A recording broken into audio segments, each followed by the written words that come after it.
We will not let others ride the AI wave while we stand on the shore and watch. What we do in this committee must translate into good jobs for our people. Last Friday, the US announced the new tariff rates that will take effect from 7th August.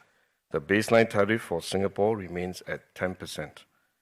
But for close to 70 countries, the US will impose tariffs ranging from 15 to 40%. The US will also levy an additional 40% on goods that they have deemed to be transshipped to avoid applicable tariffs. These latest tariffs will raise the aggregate US tariff rates from about 2% at the start of the year to about 15% or higher. Even with this latest announcement on the reciprocal tariffs, there remain significant uncertainties. And today, I would like to announce that we will convene an economic strategy review, or in short, ESR, to chart an economic blueprint that will enable us to stay globally competitive over the longer term, and in doing so, secure good opportunities for Singapore and Singaporeans. Within the third task force, you also have very experienced ministers and political office holders, and therefore this structure actually gives you the benefit of both the younger ministers, younger political office holders' perspective, new perspectives, looking at the issues from a different angle, and maybe we'll be able to generate new ideas and recommendations with a new, fresh angle. We are definitely not abandoning the old strategies that we have. We are really building on the very strong foundation and fundamentals that we have accumulated over the years. And we want to not only build on them, we of course will review the strategies that we have in light of this new world that we are facing.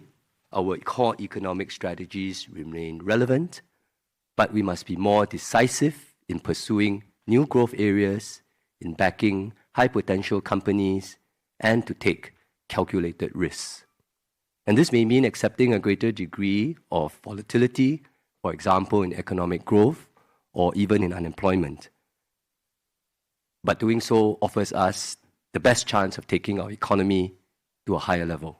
This committee specifically will look at certain areas that would help entrepreneurs in the next bound, and that includes firstly creating a friendly infrastructural setup so that new entrepreneurs who are coming in will have the necessary support to be able to start up, scale up, and soar their business.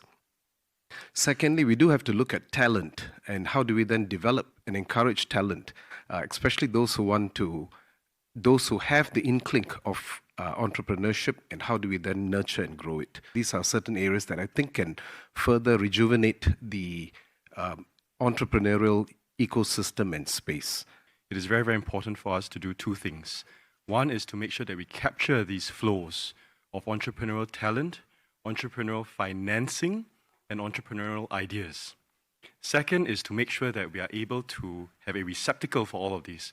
And that's why MOS Dinesh had mentioned about some of the structures that we are looking to consult with our committee on to be able to channel these flows and allow them to land in Singapore. Technology has led to huge breakthroughs in economic productivity in recent years. As all of you would know, artificial intelligence, or AI, has created new possibilities that we would not have been able to think about till recently. The question is, how do we harness all of that for the good of our society and economy? We will coordinate our committee's work very closely with the other committees on human capital and managing the impact of restructuring. Through the work of our committee to make tech and AI intensive, extensive, and inclusive, we hope to keep the virtuous engine of innovation and job creation running. Maybe not just running, but accelerating. We will not let others ride the AI wave while we stand on the shore and watch, because ultimately what we do in this committee must translate into good jobs for our people. Our focus remains on anchoring Singapore as a globally competitive business hub to ensure that Singaporeans will continue to have good jobs with sustainable real wage growth.